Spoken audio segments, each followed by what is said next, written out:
to 60% abortions chromosomal anomalies की वजह से होते हैं।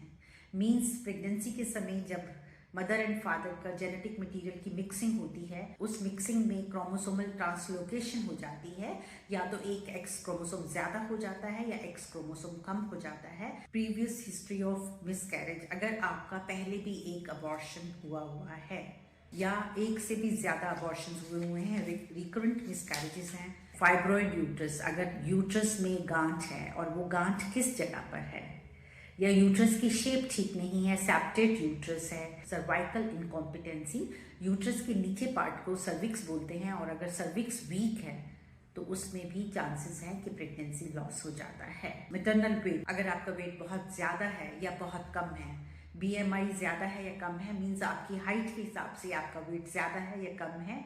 एडवांस मैटरनल एज, अगर आपको प्रेगनेंसी 35 ईयर्स या 35 ईयर्स के बाद हुई है, 35 या 35 साल के बाद आपने कंसीव किया है। एडवांस पैटर्नल एज, प्रेगनेंसी के समय माँ की एज ज्यादा होने के साथ साथ अगर फादर की एज भी ज्यादा है।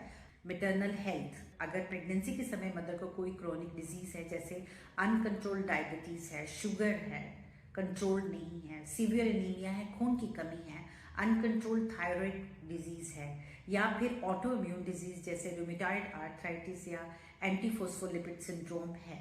प्रेगनेंसी सेटअप हो जाती है लेकिन बच्चा ग्रो नहीं कर पाता है अगर आप स्मोक करते हैं, अल्कोहल लेते हैं, कॉफी या चाय ज्यादा पीते हैं, मींस कैफीन इंटेक ज्यादा है, ड्रग अब्यूज है, नशे की लत है, हार्मोन्स की इम्बैलेंस है, PCOD है, या फिर प्रोजेस्टेरोन डेफिशिएंसी है। ऐसी प्रेगनेंसीज भी ग्रो नहीं कर पाती हैं और स्पॉन्टेनियस अबॉर्शन हो जाता है, मिसकैरेज हो जाता है।